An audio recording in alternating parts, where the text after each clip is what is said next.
to my pappy's corner stick. Soon as I crossed that Buncombe County line, something in the air blew my podcast up high. It was the wisdom from the chicks in the city sticks, and I knew right then it was gonna be my fix. No need for white lightning to get my start. It's hey Lord, have mercy, Hannah, bless your heart. Wardy, yeah, you know what I mean. It's not strange, take it from me. Wardy, come and listen to see weird mountain gals on the Wardy.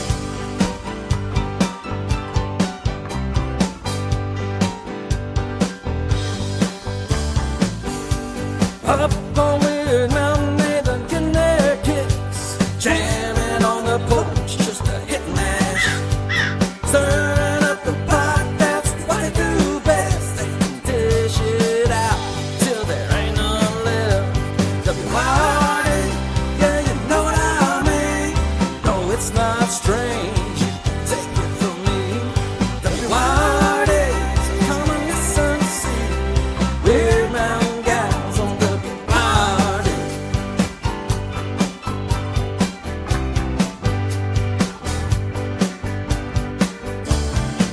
Well, I finally found my pappy's corn liquor still. Filled up the jug and had to hit the trail.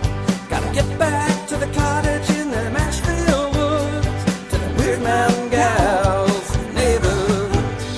W-Y-R-D, yeah, you know what I mean. It's not strange, take it from me. W-Y-R-D, come and listen and see weird mountain gals on W-Y-R-D. It's them weird mountain gals on W-Y-R-D.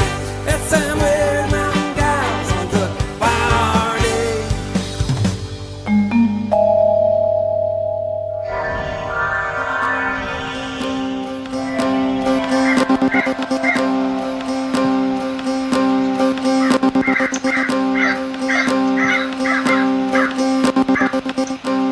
Do you consider yourself normal?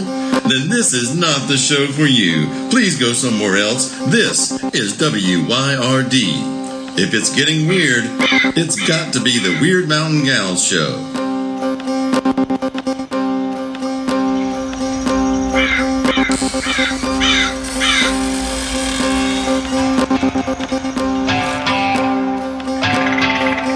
You're listening to Byron and Alicia, the Weird Mountain Gals. Not. But I have to tell y'all, it was funny because Alicia and I were getting started, and literally there was a knock at my door. Like, dang. Anyway, hey girl.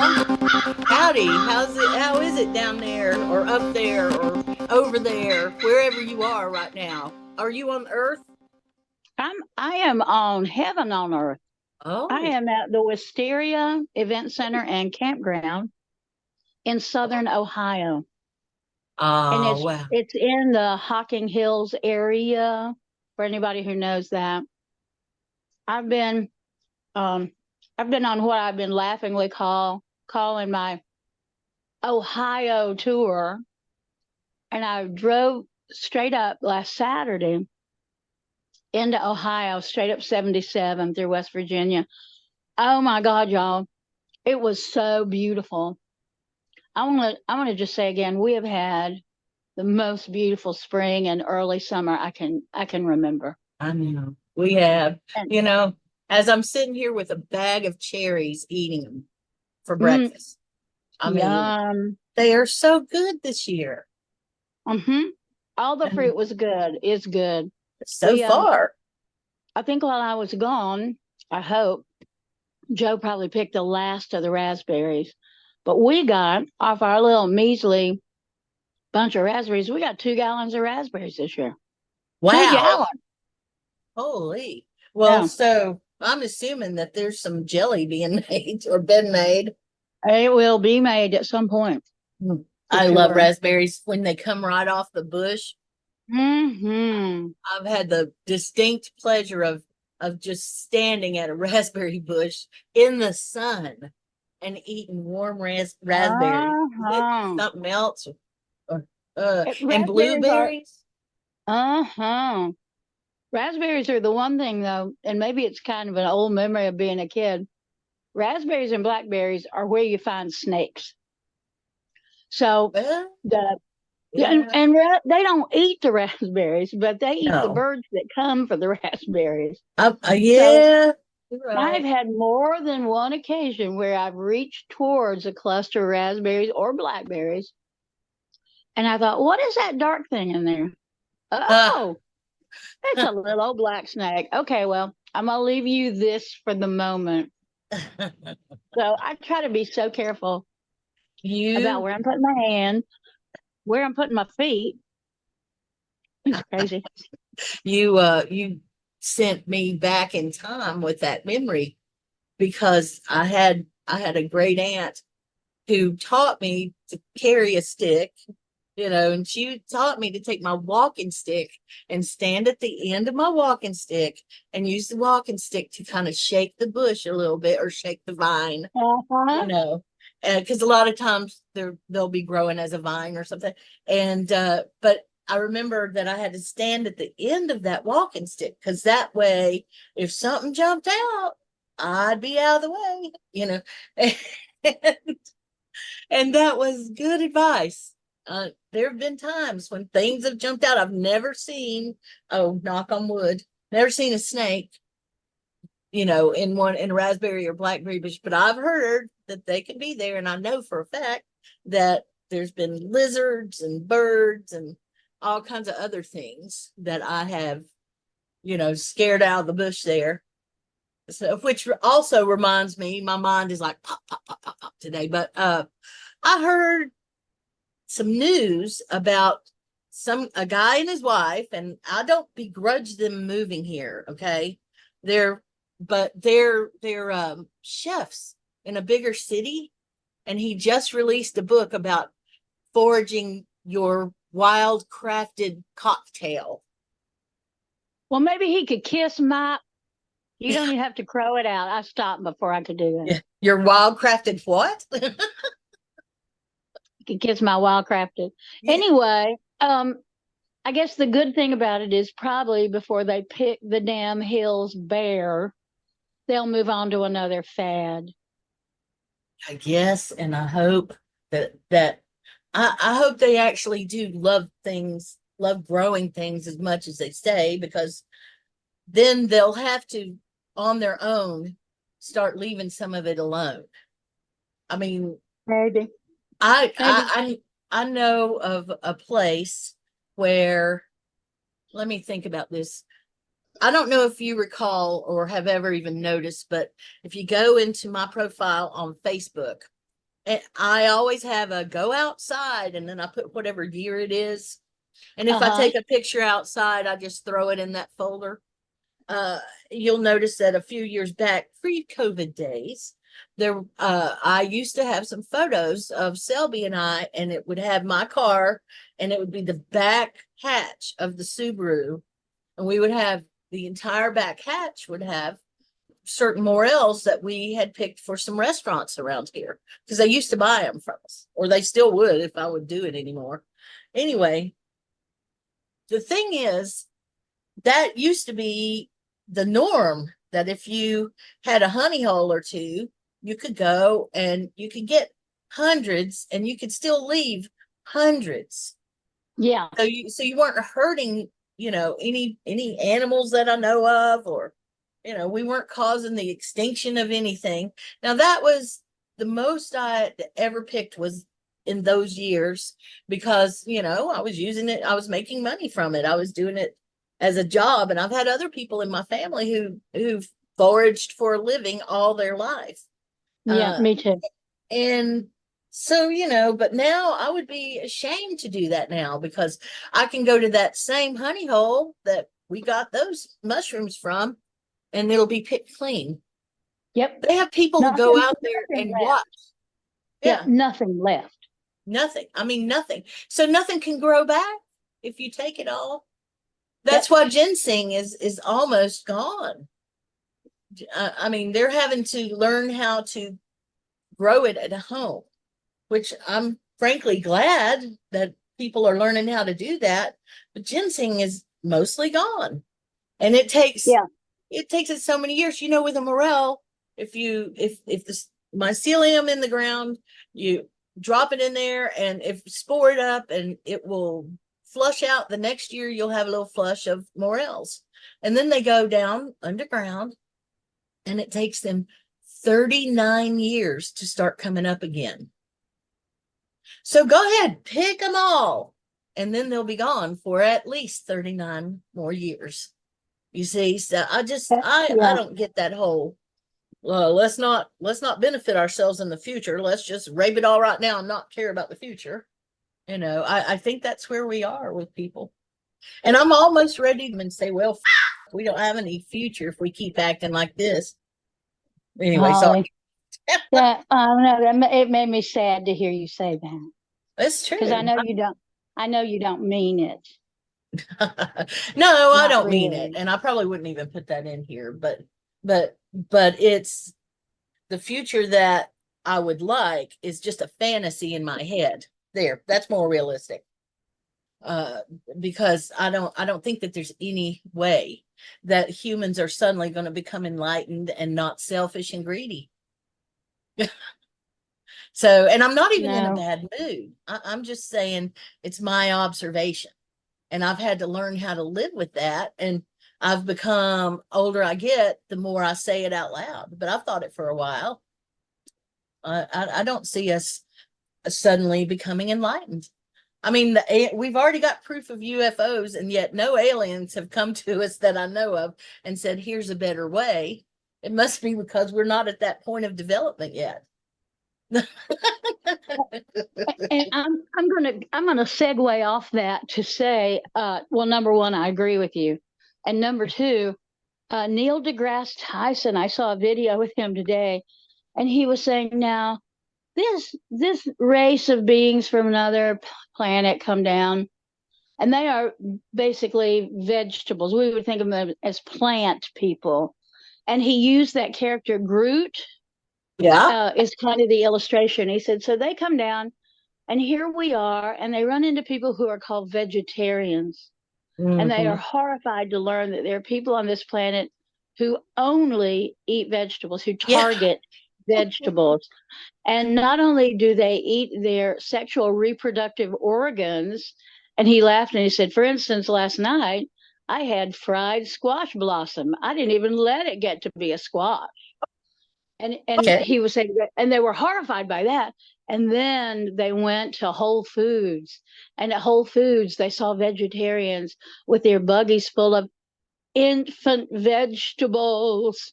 There were baby carrots and baby lettuce and baby spinach. And it was don't funny. And yet, and yet it made a whole lot of sense too. Yeah, it does.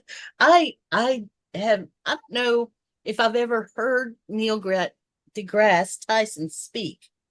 He looks like he would have a booming radio announcer voice. He does. He has a very beautiful. He has a very beautiful voice. Okay, good. I do. Anyway, that just made me think of eating all the plants in the forest, and then the aliens come, and they are a plant-based, chlorophyll-based life form, and they're like, where did all of your people go? Well, that's hilarious. What is happening to me? Someone turn me off. I think I'm blowing a fuse. I was in Cleveland and around Cleveland for about 3 days. I got in Sunday and stayed Monday and Tuesday and left yesterday, Wednesday. And from there, I went down to Columbus to have lunch with a friend and see another friend's shop. And then I got down here, and the farther into the southern part of Ohio I got, the more like home it felt. So this is Appalachian Ohio. Wow. And these people are Appalachian people, the people all around here. Now the people here are, they're homesteaders and dirt hippies and pagans and they're that, but all around are probably native Southern Ohioans. But I mean, those are my people, whether they want to admit they are or not. I don't know, but they are my people. And this place, I think 30 plus years ago, this place was strip mined out. And this group of young hippies bought it, and it's hundreds of acres. I think like 400 acres. I don't even know. Most of it is not developed at all. There's a big pond, and they've seen all kinds of wildlife here. So Wow. the campground is just one little section of that. But for 30 years, they've been living on this land. And I tell this to people all the time, and some people believe me, some people don't. When you're here, you can feel the land healing itself. You can. Yeah. It's like if we will just leave the earth alone and quit poisoning it and pulling all the vegetation and topsoil off, then the land will heal itself. And it'll take some time, of course, but yeah. So it's always good to come here and be here. And have you heard of United Plant Savers? No, tell me about them. Well, United Plant Savers is here too. I mean, not in this place, but they're in this county, I'm pretty sure. And they've got land they've been on for 50 years. Wow. And Rosemary Gladstar, I believe it was Rosemary, was there with Paul, who is the keeper of that land. And they were walking through these fairly young woods, and he was talking, telling her what they did and what they didn't do. And he stopped and realized she wasn't with him. And he looked kind of down this little hill, and she was standing in what was probably an acre of wild golden seal. Wow. A wild yellow root, and crying because she had never seen that much in one place. I don't know what I would do. That would be incredible. Yeah. So I mean, it can be done, mm, but it takes us getting our asses off the land, in the sense of plowing it and turning it and cutting down the trees and bulldozing and all that stuff, and just let it be. Let it be. to me, though, what you're saying is common sense. I mean, we should It be is. not overbreeding, because that's been a problem. But let me just say, how many billions and billions and billions of cockroaches are there in the world? And the world still tolerates it. Okay. It's there. We're not in danger of losing the earth because of the cockroaches. Okay. So they're probably far less humans than cockroaches. So I'm not saying that the world can't handle a big population, but the world can't handle a big population of humans that are going to keep just taking and taking and taking. Doesn't make any sense. I mean, every farmer knows you rest part of the field. Every year you rest a different part of the field. Every smart farmer knows that. Every smart farmer does. Yeah. Yes, I don't know. We'll call this the bitching about it episode. Isn't every episode the bitching about it episode? Well, I'm going to tell you this, though, because before I forget it, is that in my travels in the wilds of the far Ohio, I've heard so many people talk about how much they love this podcast. Oh, and wow. that's when the podcast comes out, they're excited. And they go, oh boy, while I clean the house, whenever they're going to clean the house, they're going to listen to the podcast. Or when I got to drive over to Mama's, it's going to take 45 minutes, I'm going to listen to the podcast. Wow. So that has been very gratifying. And I want to make sure that I told you that. So we're not just doing this into a void. Well, I figure even if we are, it'll be on record as being said, whatever it is. You know?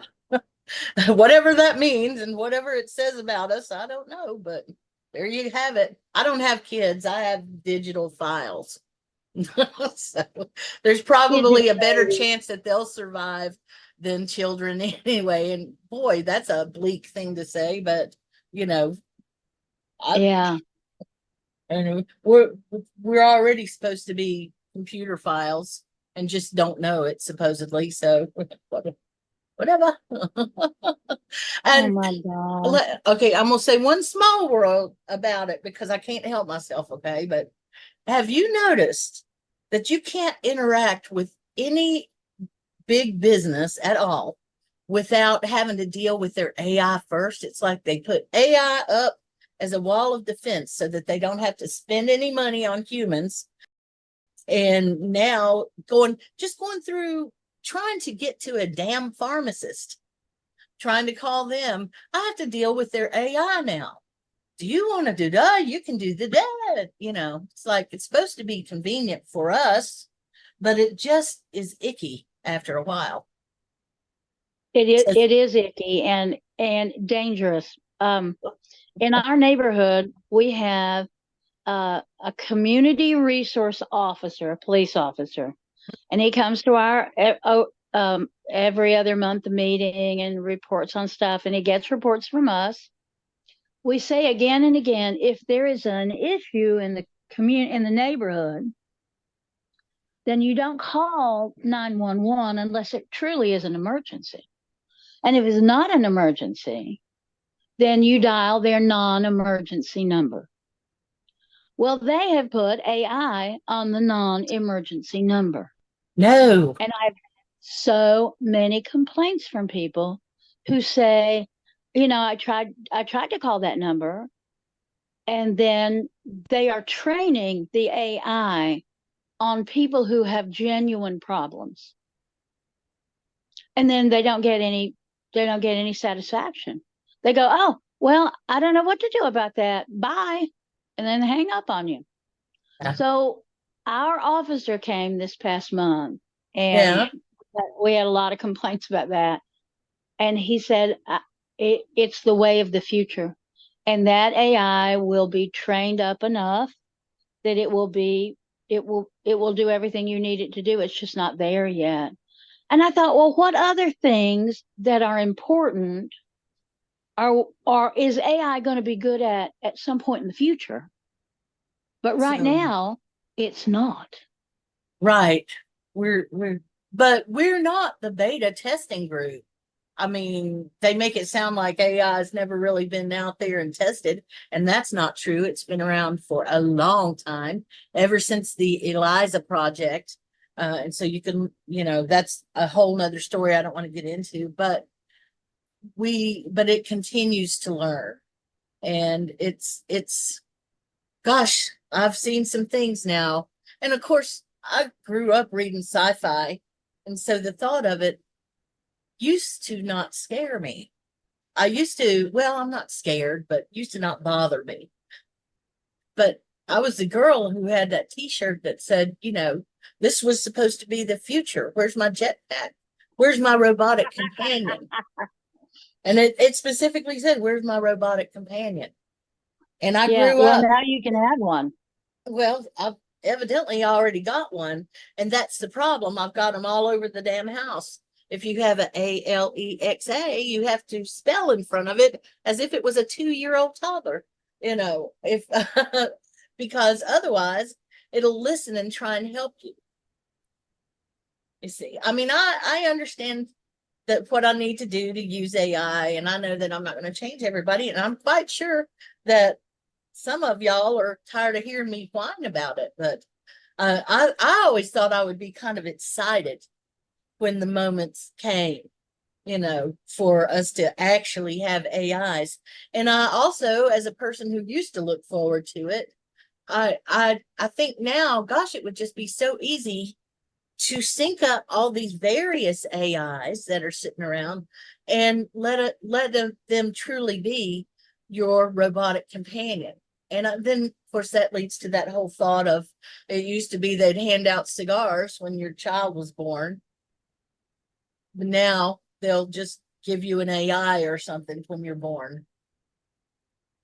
Yeah, I don't know. I'm just sitting here being more and more disturbed by all of it. Sorry. Let's think about the better stuff. Gosh, it's just it is the antithesis of everything I hold dear. Yeah. I mean, I really am a pre-industrial era person. I agree. I follow a handful of farmers on Twitter, and I watch um, that show, about Clarkson's farm, Okay. and I look at all that, and I see the huge combines and the giant tractors and all of that, and I remember all those years when farmers plowed the field with a pair of good horses or mules or stout oxen. And Yeah. yes, it was a smaller field. Absolutely. You could not plow 10,000 acres of corn with Right. a pair of horses. Right. But why are we in a place where any one person has to grow 10,000 acres of Yeah. whatever? It's Right. that big agricultural movement. And, you know, I posted that thing on Facebook yesterday, I think from Vandana Shiva, where she was saying that now the only way you are seen to be working is if you produce in such a way that you get money so that you can buy something somebody else produced, rather than producing something that you can use Right. in your house, Right. on your land. Yeah. So I mean, it's all the future I never wanted to see. I was not somebody who wanted to be the Jetsons. I didn't want my personal hovercraft. I never wanted any of that stuff. In fact, I'd be perfectly happy. On the way down here yesterday, I drove through some Amish country and I saw 3 different uh, Amish buggies with people, you know, going down the road. I thought, yep, now that seems like a technology I can get behind. Well, now, this might surprise you, okay? But if I had my choice, I would go back to those times too. And I know that, like I said, this might surprise you to hear. But even as a child, I valued certain things. I mean, the sci-fi stuff that I would read, it was good stuff to have an imaginary story about, a daydream about, or a conversation about. I was the weird girl that I didn't like girl stuff necessarily. I mean, I didn't hate girl stuff. I just didn't want to be limited to Yeah, me too. a set of interests. And I was the one that had the weird conversations as a kid. And I don't need to go into any of that, but I knew how things were trending. And I was smart enough, at least I think, to observe how things started changing faster and faster. And I've always kind of considered myself a watching person, somebody who observes human behavior and all of that. And then for a while, I thought, no, I'm a futurist, because I'm watching it evolve with the hope of seeing it evolve into fill in the blank, And now I just say, well, I've been an overthinker my whole damn life, hadn't I? Oh, well, you took that a whole different direction. It's the truth, because none of my thought patterns, none of all those hours of my life that I spent contemplating or thinking about these subjects that no kid should be thinking about stuff like that, and I remember distinctly walking around, walking through the woods, walking through the neighborhoods, walking wherever I was, and thinking about stuff like that and watching people. And so now that this stuff is evolving, and we're in the phase where we're not enlightened, we're not there. And that's where I was always aiming for. If we have to have technology and stuff, let's let it help us.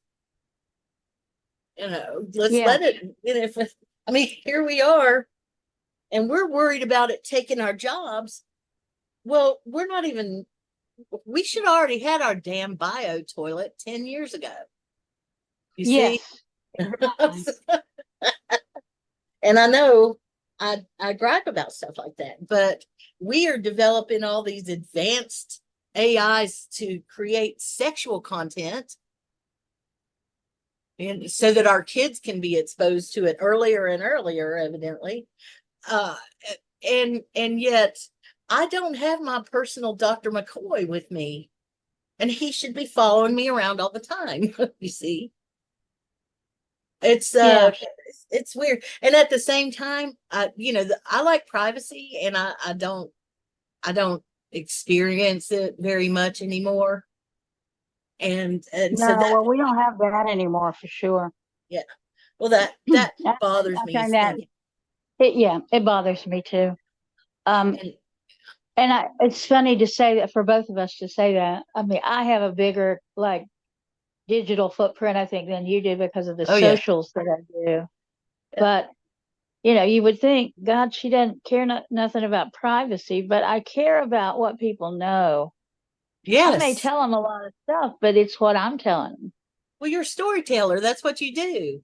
I know it is kind of my stock and trade, isn't It it? is. You come. There's a funny meme about when I thought about artificial intelligence, it was that they could do the dishes and the laundry while I made art, but now Right. AI is making art, and I still have to do the dishes and the laundry.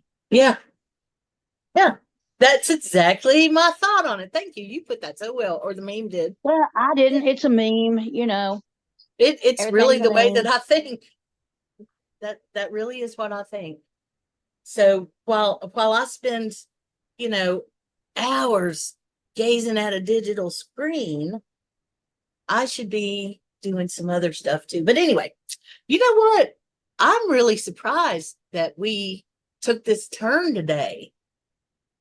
Aren't you? I mean, I didn't start out in this mood. I know it's us together. We get all, I don't know what we get. Well, it surprised me too because it's a beautiful day here. It's It's the not day of yet, the year. it's not yet super hot. I mean, because I've been out, I've not been just stuck in this room all morning. It's a beautiful day. It's not too hot. It's the summer solstice today. It's Mhm. midsummer. And for any of our folks, and I think we do have one or two of them in the Southern All Hemisphere, right. it's the winter solstice today. Yes. So it's a solstice. And that is such, for our ancestors and for us too, that is such an important It's time. the day. And you notice the moon phase, we're almost full right now. And I'm here, Appalachian summer solstice is a really mixed bag of a lot of fun, weird stuff. But I was sitting around at a friend's camp last night and I said, "What time is solstice tomorrow?" And she said what time it was. It's like 4:52, I think, Eastern Daylight Time. And there's nobody planned a summer solstice ritual. I said, "Well, we'll do one. We'll meet here at your camp at 4 and we'll go do one." Well, then this morning I got a text from a friend of mine who is also here. And she said, "Well, my heart was just broken. There's not a summer solstice ritual on the schedule." And I said, "Well, we're going to get together at 4 and we're going to do one." And she said, "Well, a friend of mine and I are going to get together same time and we're going to scatter wildflower seeds in the meadow, which is one of the sections here." Oh, And I said, "Well, why don't we put them together?" And that'll give us like 5 or 6 people doing a summer solstice ritual. And she said, "Okay, that sounds great." So we're going to do we're going to do an unapproved summer solstice ritual today. that's It'll be good fine. for us. You know what? And I've got one that I'm gonna do by myself today, just in the daylight, this daylight work. And yeah, I'm looking forward to it. And it has to do with spreading some seeds as well. Oh, wait, I better clarify that. Because we have some freaky people who listen, but when I said that, I meant I have cherry seeds, I have fruit seeds of various things. They're going to go in the ground. It has nothing to do with any other thing. but the other thing also is something that is important. And if that's how people choose to celebrate the longest day, then that's great too. Yeah, yeah. However they want to do it. I'm gonna be here with a gaggle of women, and we're gonna be laughing and cussing and dancing and And all that probably stuff. actually having more fun. Oh, yeah, actually, and it'd be probably way more satisfying Yeah. for the women. Let's just be clear. It's probably going to be way more satisfying. I love it. That's terrible. That's how you Nah. can tell I'm an old woman. I'm like, well, I don't know. Have you got a vibrator? Do you need a man? I don't know.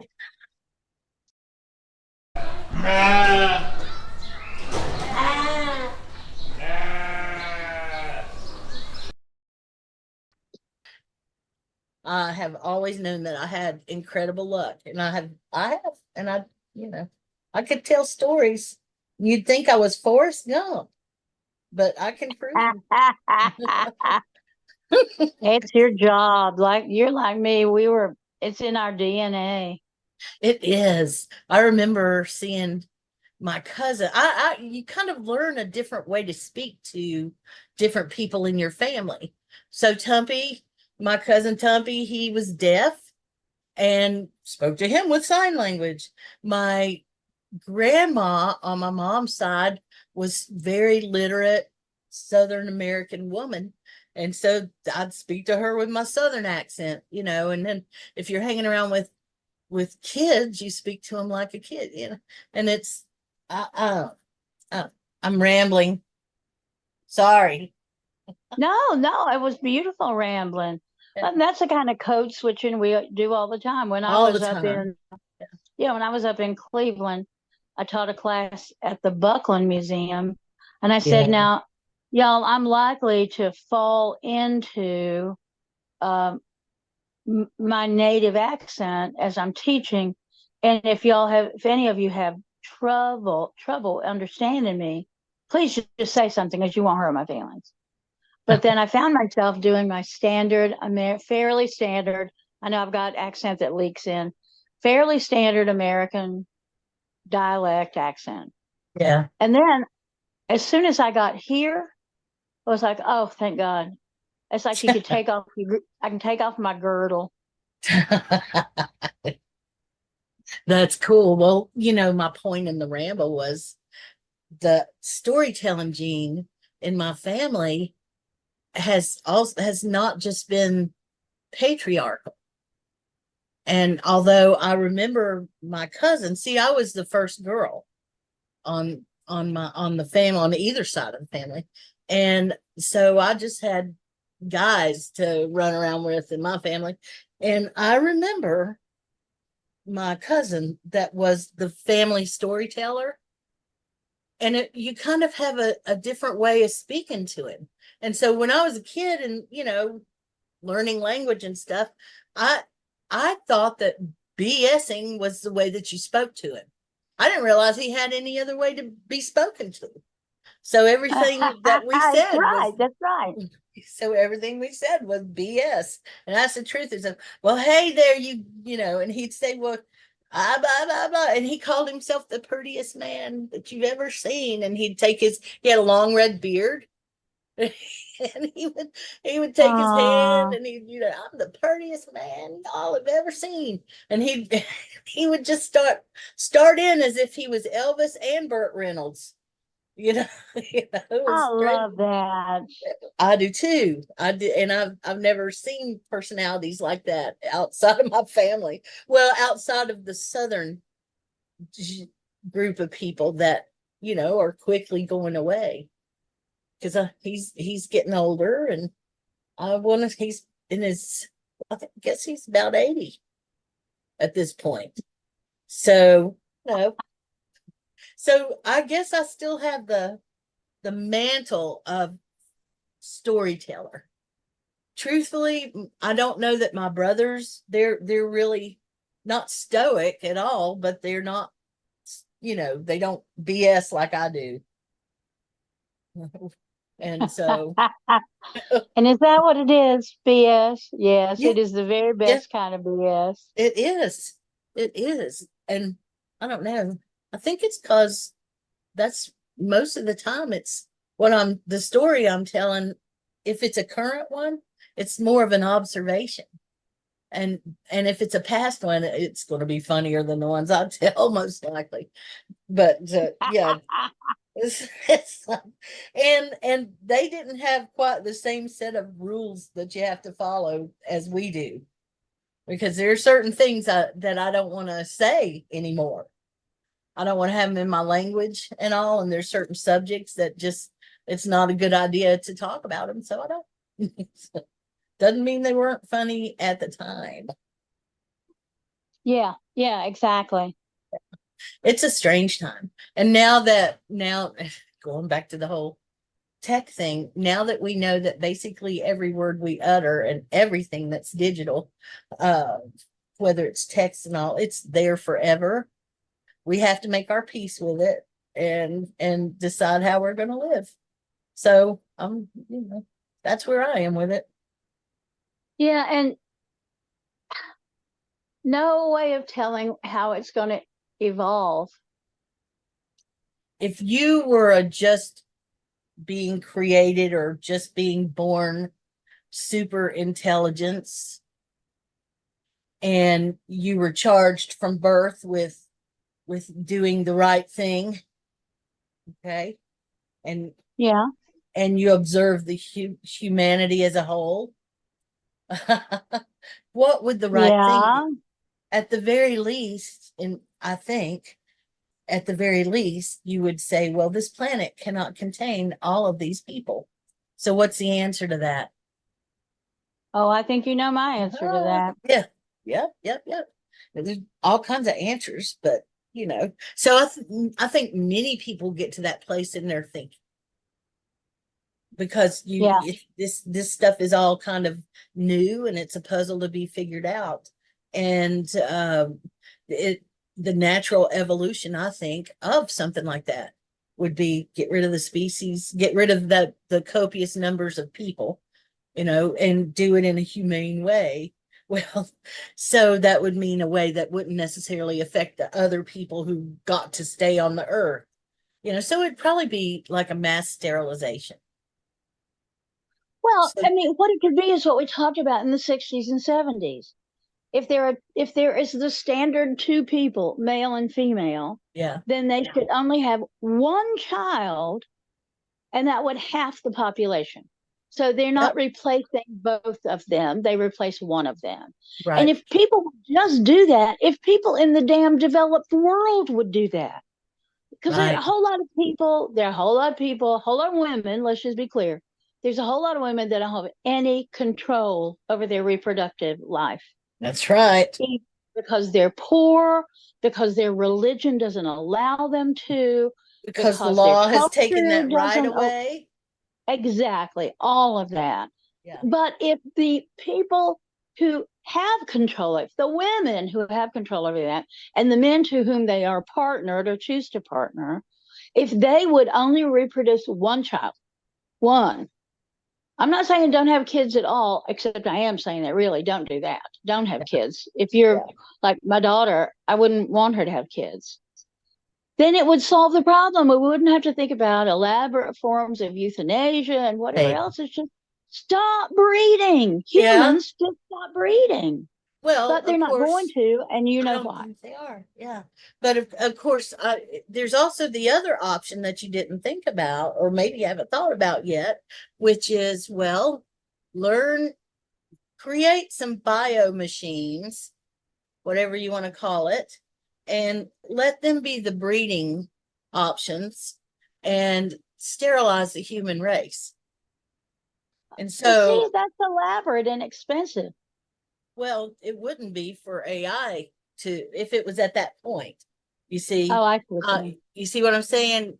As a human race, I doubt any of us could fathom that idea of, let's just all voluntarily become sterile. That sounds like certain death for the population, for the species. But AI could create a few bio machines, which that's a horrible thought, and produce humans. And then you want a child, you go get your child from that. And it's what a horrible thing. I wouldn't consider that those children would be fully human at that point. Golly. I know, and that's where it's always been, and that's why people don't like for me to talk about this subject. Yeah, no, I get that. I'm saying you're walking on a thin edge right there. The fifth book of Dune, the Twi'lek Zoo had perfected that. Yeah, first book you do get introduced to him a little bit. There's one character that comes in, and he's what is called a face dancer, and he's a very similar species to Twi'lek Zoo, and they talk about it a little bit. But is that not just a ooh, you know? Yeah. Yeah. Well, okay, can we not talk about something more pleasant, like maybe, I don't know, sexual perversions again, or let's go back to talking about recipes, dancing in the woods, or something happier than this Yeah. subject. Well, I am not committed to do anything for another couple hours. So probably what I'm going to do is exactly what you just suggested. I'm going to go down to my favorite spot. Well, I can't even say that. One of my favorite spots here, which is called Hickory Grove. Oh, wow. And it is a circular place amongst a grove of hickories. Okay. And that's where I'm teaching all my classes this year. It is the place, and they put me down there because I'm such a whiny baby about about the heat. And one year they put me under the 10 by 20 pop-up thing at like 2:00 in the afternoon, and I did nothing but bitch about it. It's like, God damn it, it was like 90 degrees. What'd you expect me to do? I didn't do anything but drink a gallon of water and sweat. Blah, blah, blah. So now they just, they treat me like their little old aunt. So, oh no, Auntie B is coming, so we better put her down in the coolest part. I swear they'd put me in the pond if they could. Well, and I bet you'd enjoy it. I would, just kind of splashing my feet and teaching a class. Oh, hell yes, I'd love that. But anyway, Hickory Grove is beautiful. And I did a wedding down there a few years ago, and I've done rituals and classes. So I'm gonna go down there. I'm not naked because I'm very pale and I'd have to put on a lot of sunscreen. But I'm gonna go down there, and I probably will dance and jigger around and just say hello. I haven't seen you in a year. Sounds so fun. That's oh wow, that just sounds so fun. Well, I think I'll be on Katrina's property by the river today.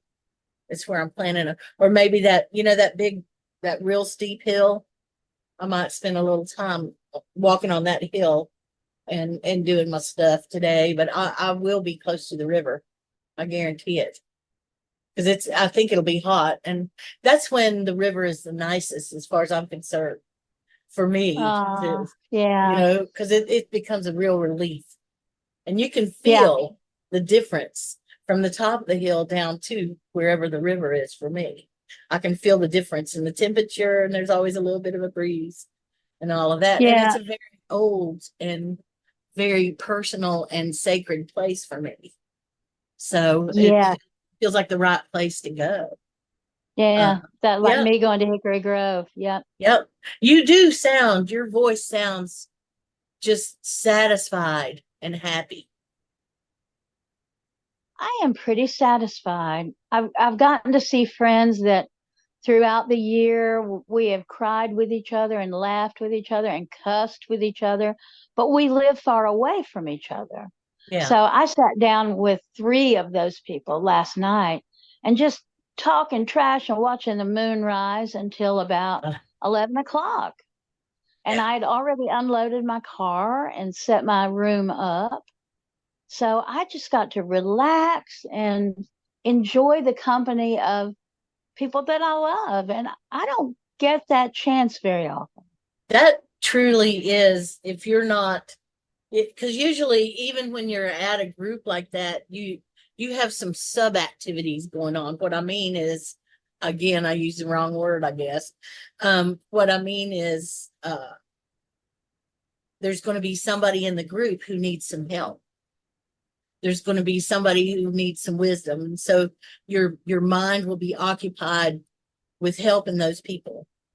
More sometimes, I think, than with just relaxing and enjoying yourself. Yeah. And if you can really let down your hair and just enjoy being outside and the sacred day and the friends that you love and the place that you're at, then good for you, because a good day of that is probably like a week's worth of vacation for some other people, you know. No kidding. Yeah. Yep.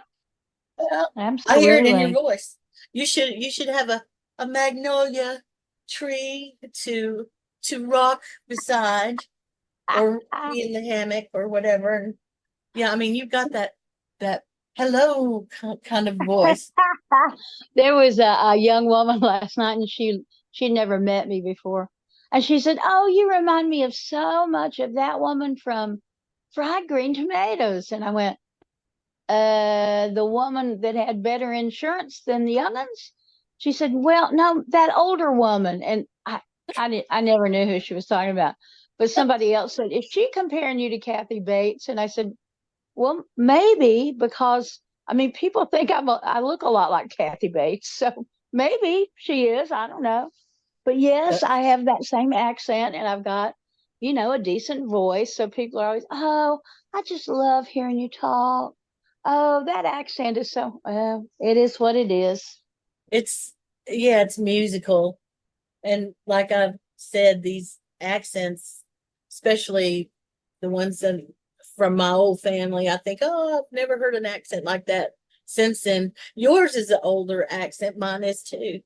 So Yeah. I saw a YouTube. I didn't bother to watch it, but I did go into it. I don't know if you know, but if you're on YouTube and I watch it on a television, I can take the remote and take the arrow and move up once the YouTube video is playing. And if you do that, if you move up while it's playing, it'll show you information about the video. And you can, Oh, turn the closed captions on or off. You can go to the channel that created the video. You can subscribe to it. You can save it. You can do all of that. But also, if you're watching something that's been a PowerPoint or a talking video, which so many of them are now, there will actually have chapters. Okay, so the reason I'm telling you that is because the video that I was watching, sort of not watching, was all about Southern accents. And so the fellow went into 12 Southern accents and where they're from and blah, blah, blah. And I queued up and I looked at the chapters, and I could see that he went and he did look in the Ohio region as a Appalachian.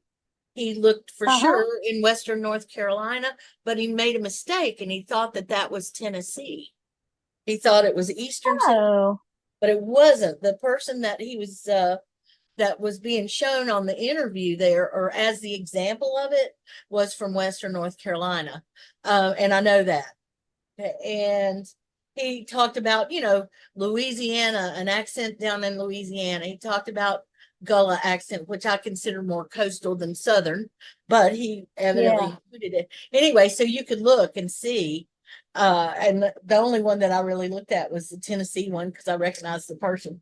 But it was interesting. You can find out a lot of stuff on YouTube that way that maybe you didn't realize. I'm not sure if you would do it on a phone or not. I think you could. I've never tried. I don't I know. imagine you could. Maybe. Yep, yep. All right. Woohoo. Tech lesson of the day done. Now I can go Thank take a you. nap. Well, I think, and this is just an intuitive thing, I think that YouTube is going to take over all of the social media, that everybody's just going to go to YouTube. Probably.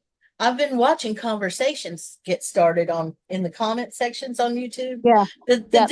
The main difference that I can see is that you're in a stable on Facebook. You have to use their platform. Whereas with Google thus far, they can pretty much handle any type of file that you send them. They already translate for you. They already do a lot of work for you, whether you realize that or not, when you're a content creator, so that people can find you. But also, they don't really distinguish on tech. So I can do something on my phone, or I can do it on an iPad, or I could do it on a computer, you know. So yeah, you're probably right. And I think that YouTube is setting themselves up to be voice oriented, and that's where everything is going. But I know Yeah. Facebook is covered in AI, okay? And so they are doing a lot of guessing how to make something more convenient for you. So I don't know. I don't know, but YouTube's really versatile. Maybe the two of them should merge, and then maybe we'll finally have that robotic companion. What do you think? So, Oh, that sounds like an unholy alliance. it does. The people who started these entities, these giant entities, and I'm thinking Bezos, Bill Oh, yeah. Gates, all of them, they're a different kind of human already, is what they seem like to me. Ew, yeah, no, yeah, Yeah. I agree with that. God knows. Yeah. Well, let me ask you, what kind of food do y'all eat up there? Well, last night they brought in about 11 pizzas because the festival had not really started yet, Okay. and all the staff is here. So they let me come Oh. in early when the staff comes in because they love me and I love them. So they just brought in a whole bunch of pizza from somewhere, boxes of pizza. But the food here is generally pretty good. And yesterday I met the new chief cook, whose name is Phoebe. Oh, And okay. I bet Phoebe's going to make us some good food. It's always plentiful. There's almost always some kind of salad and some kind of meat and vegetables. It's pretty standard. But I'm sitting here looking at my box of food that I brought with me. And I've got some of those little packets of tuna fish and bread. And I may make myself a tuna fish sandwich. Sometimes that's the best thing, isn't it? It does. And it sounds kind of good on a day that it's going to be a hot day. Not yet, Yeah. but it will be. Yeah, I guess so. Well, I'm so glad that you're back over there. That place makes you happy. It does. You ought to come with me sometime. I can't wait. I will someday. Yeah. Things will get settled in, and I will. Yeah, we could set us up a big old camp down Oh yeah. at the very edge of the woods where it's Oh yes. shady, Oh, yes. and bring Well, all of our electric fans and all that stuff. It'd be fine. do you ever camp at winter events? Have you ever done some winter camping? I would rather camp in winter than in summer Me too. Me or too. in fall and early spring. I mean, winter where we are is not bad, but the farther north you get, I don't know about. Well, I I wouldn't don't know want to about camping suffer. way up here.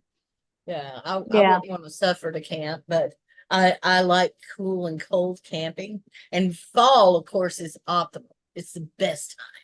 It's my favorite time to camp because it's not cold enough to chill me to the bones, and because you can hear and see in the woods farther because of the trees, the leaves on the trees. So you can hear if there's a snake because it sounds like this. Yes. Or you can hear somebody's walking towards you because it sounds like this: crunch, crunch, crunch, crunch. So, and you can see.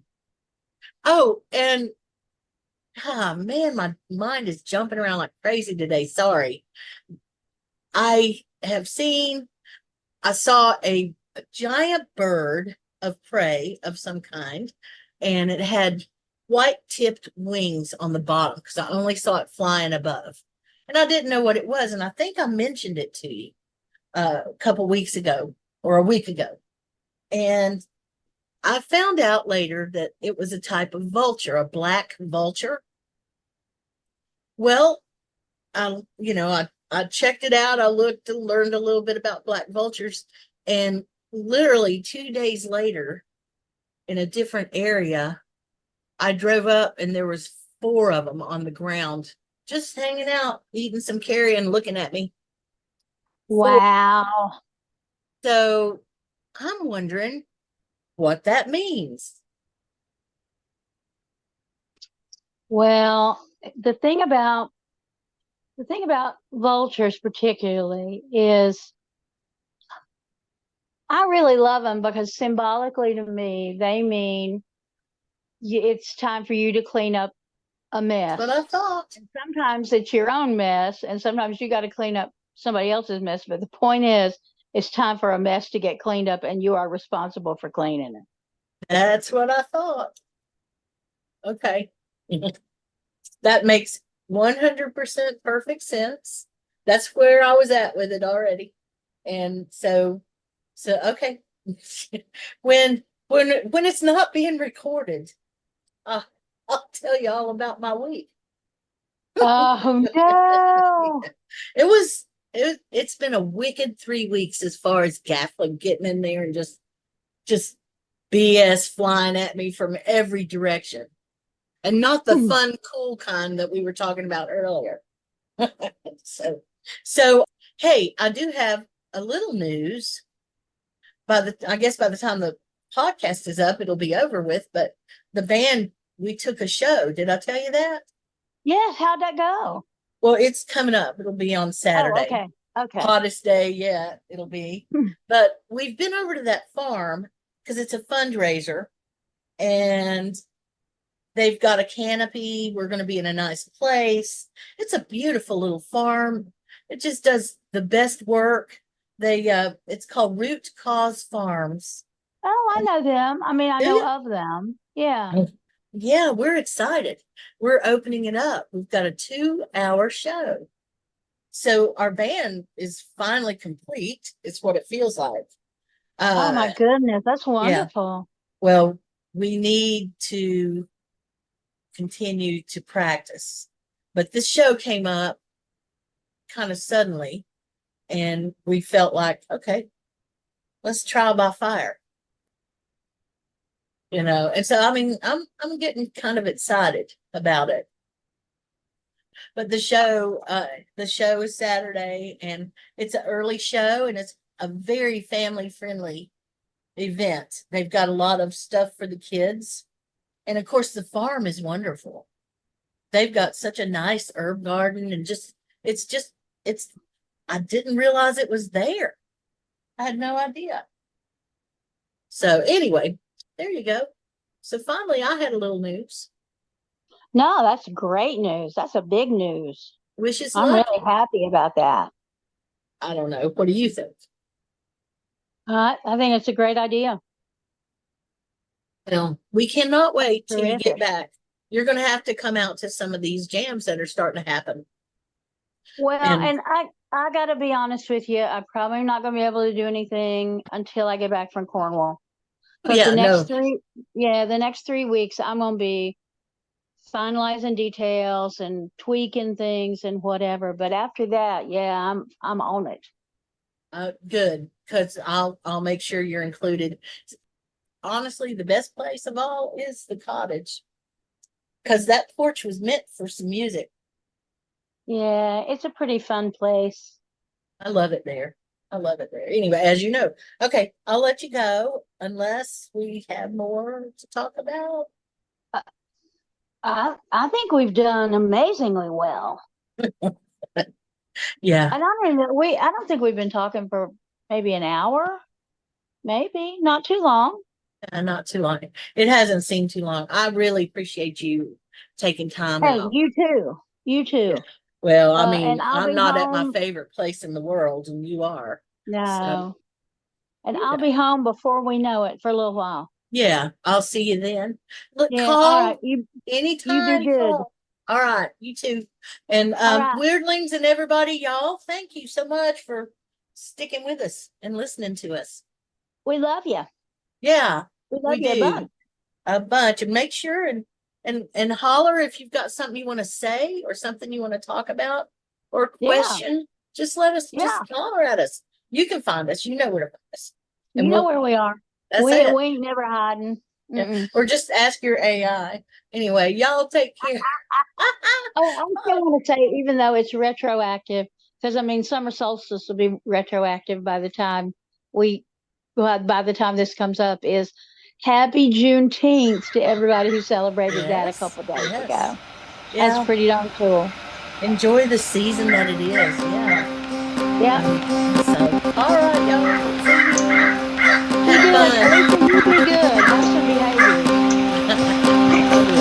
I'll talk to you later. All right, love you. Hey, thank you for spending your time with us here at Wyrd Mountain Gals. We sure do appreciate it. You know, I know time is the most important thing we have, so I promise that if you take your time to listen to us, we'll take our time to continue to be weird. Many thanks to Sunslice Records for all the help. We couldn't do it without you, Craig. Check out our social media for information, community, or a few laughs. WYRD Mountain Gals.